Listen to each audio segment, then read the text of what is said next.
India TV YouTube channel को subscribe करें और बेल आइकन दबाएं। सबसे पहले बात कश्मीर में हुए आतंकी हमले की। कश्मीर के सोपोर में बड़ा आतंकी हमला हुआ जिसमें 2 जवान शहीद हो गए। जम्मू कश्मीर पुलिस के आईजी विजय कुमार ने बात कंफर्म की कि हमले के पीछे लश्कर तैयबा का हाथ है। यह अटैक पुलिस और सीआरपीएफ की ज्वाइंट टीम पर हुआ। हमले में 2 पुलिस वाले शहीद हो गए और 2 सिविलियंस की भी मौत हुई। हमले में घायल 3 लोगों का इलाज अस्पताल में चल रहा। अभी तक जो पता चला उसके मुताबिक आतंकियों ने पुलिस सीआरपीएफ की ज्वाइंट टीम पर ग्रेनेड से हमला किया। पुलिस और सुरक्षा बल आतंकियों की तलाश में सर्च ऑपरेशन चला रहे हैं। तो ये तस्वीरें देखिए, सोपोर में लश्कर ने हमला किया है। अभी भी सर्च ऑपरेशन चल रहा है। इसमें 2 जवानों की शहादत हुई है और साथ ही साथ 2 सिविलियंस की भी मौत हुई है। तो कश्मीर में एक बार फिर आतंकी हमला हुआ है और लश्कर ने इसकी जिम्मेदारी ली है। लश्कर के इस हमले में 2 जवान शहीद हुए हैं और सिविलियंस को भी नुकसान पहुंचा है।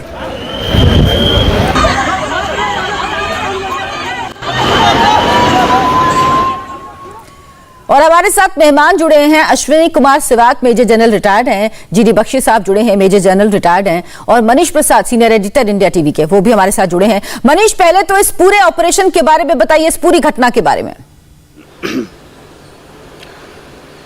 अर्चना, ये अब से कुछ देर पहले आरामपुरा का एरिया है जो कि शोपोर का मेन एरिया है और यहाँ से एडजॉइनिंग जम्मू कश्मीर पुलिस और सीआरपीएफ का नाका, सीआरपीएफ की 177 बटालियन की यूनिट वहाँ पे थी और जम्मू कश्मीर पुलिस की वहाँ पे क्यूआरटी और टीम वहाँ पे मौजूद थी। उसी दौरान 2 आतंकी आए।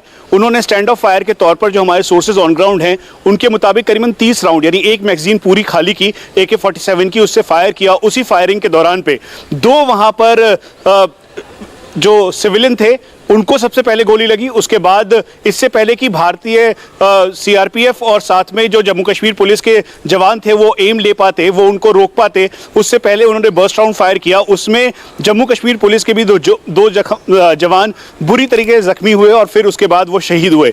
अब ऐसे में कुल मिला के जो कैजुअल्टीज का आंकड़ा है वो इस समय 4 है। डीजीपी दिलबाग सिंह से हमारी बात हुई, उन्होंने साफ तौर पे कहा कि लश्कर तैयबा इसके पीछे है। स्टैंड ऑफ फायर उन्होंने किया और वो आने के फायर करने के बाद वहां से फरार हो गए। लेकिन ऐसे में कोऑर्डिनेट सर्च ऑपरेशन जारी है जिसमें जम्मू कश्मीर पुलिस की एसओजी, सीआरपीएफ और भारतीय सेना की आरआर यूनिट जो इस समय लोकेशन पे मौजूद है वो इस ऑपरेशन को अंजाम दे रही है।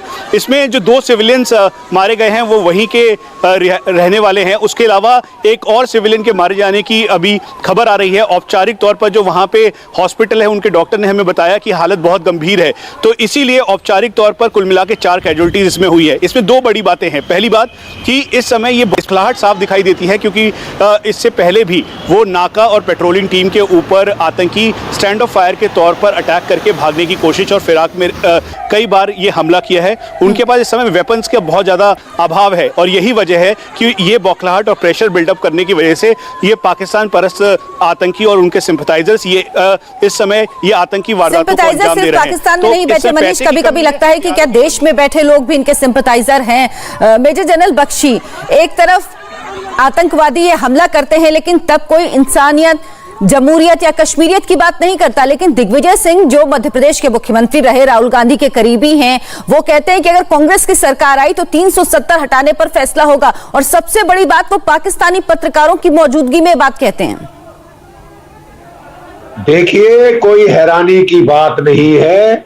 इनके मणिशंकर अय्यर पाकिस्तान गए थे तो उन्होंने पता क्या कहा था, आप हमको लाइए फिर देखिए।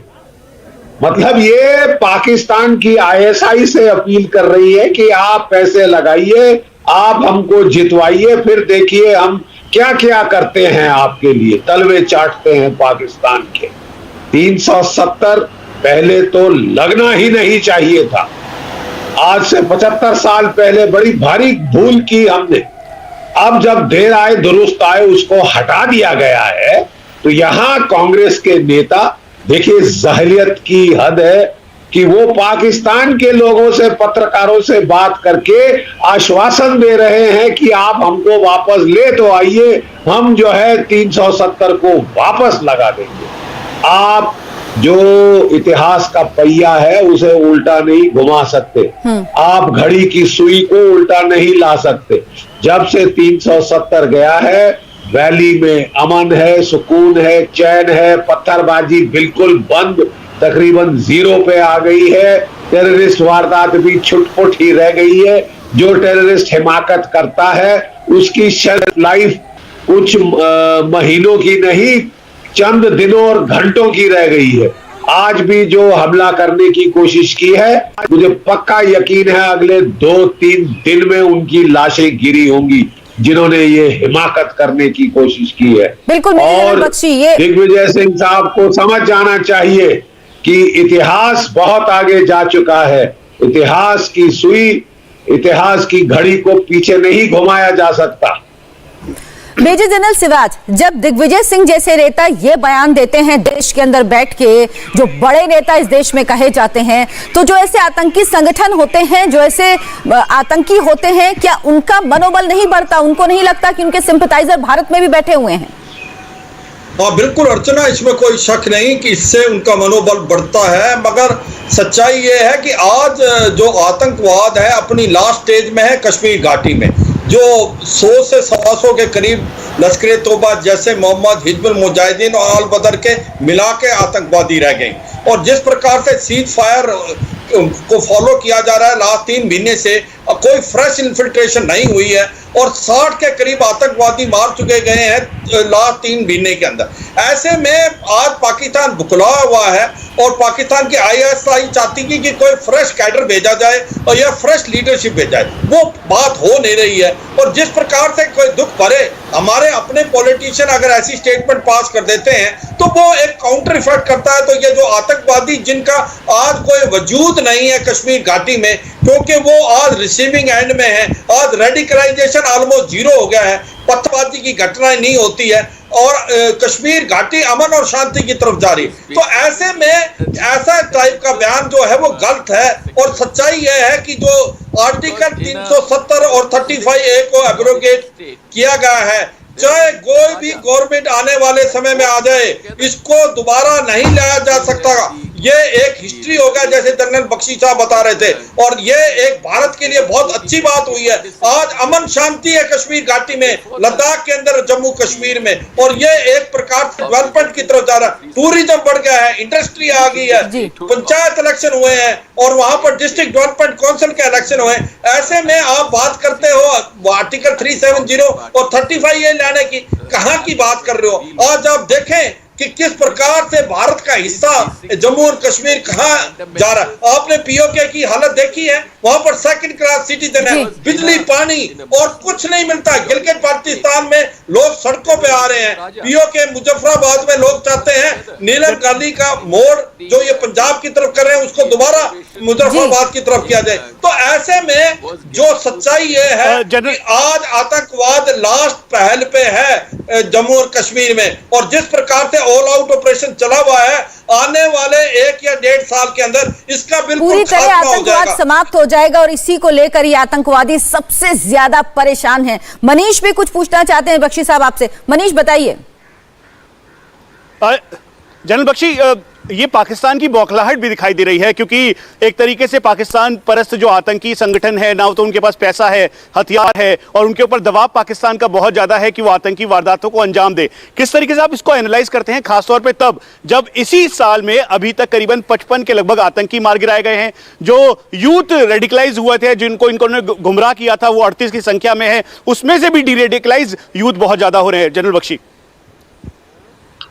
देखिए साहब, ये अंदाज तब लगेगा जब मैं वहां नौकरी कर रहा था, सिवाज साहब नौकरी कर रहे थे, मैं 2000 से 2005 की बात कर रहा हूं।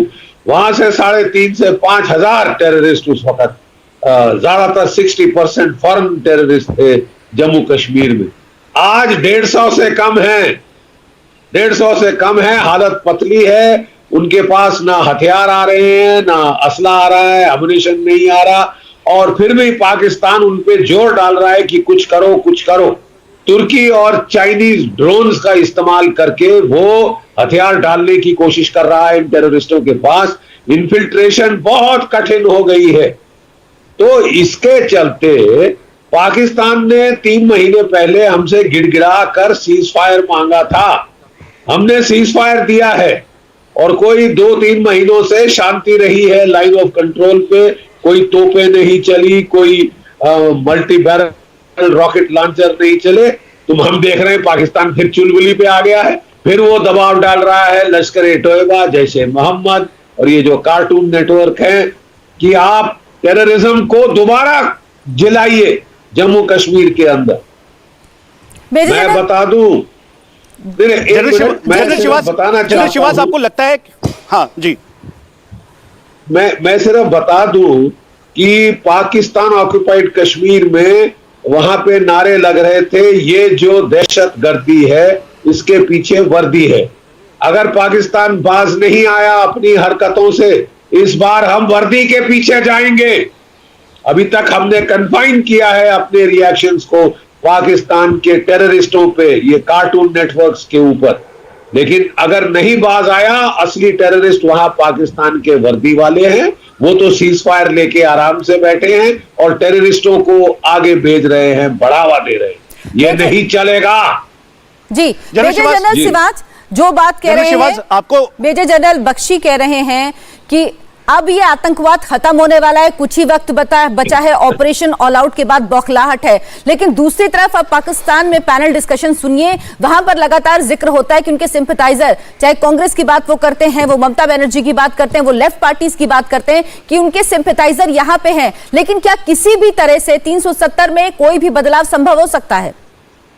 नहीं, बिल्कुल अर्चना, ये तो मैंने बता दिया, जो जनरल बख्शी साहब भी बोले थे, ये हिस्ट्री है, ये बिल्कुल नहीं। जो गलती हुई थी उसको दूर किया गया है, देर आए दुरुस्त आए, इसको तो बहुत पहले हमें ठीक कर देना चाहिए था और अमन शांति बहुत पहले आ जाती। आज जम्मू एंड कश्मीर भारत का सबसे डेवलप्ड स्टेट होता, इसमें कोई डाउट नहीं। और ये जो अब हो रहा है वो बहुत अच्छा हो रहा है, बहुत डेवलपमेंट हो रही है वहां पर। और जिस प्रकार से आतंकवाद का सफाया होने वाला 1-1.5 साल में, रेडिकलाइजेशन ऑलमोस्ट जीरो हो गया है। और ये आतंकवादियों आज के टाइम में इनके पास हथियार नहीं है, इनका मोरल बड़ा लो है। ये ISI इनको जबरदस्ती कह रही है कि कुछ करके दिखाओ, तो वो सॉफ्ट टारगेट की तरफ फायर करें। और ये जो 2 आतंकवादी लश्कर-ए-तौबा के इसके अंदर इन्वॉल्व थे, मुझे पूरा विश्वास है, जनरल बख्शी साहब भी कह रही थी 2-3 दिन में इनको मार गिरा जाएगा। मैं एक बड़ी इंपॉर्टेंट बात बताना चाहता हूं, देखो पाकिस्तान का कोई वजूद नहीं है, वर्ल्ड में सब जानते हैं। आज फाइनेंशियल एक्शन टास्क फोर्स, बिल्कुल मेजर जनरल शिवाज, पाकिस्तान का कोई वजूद नहीं है, लेकिन दुख तब होता है जब हम एक देश की तरह खड़े नहीं हो पाते, खासतौर पर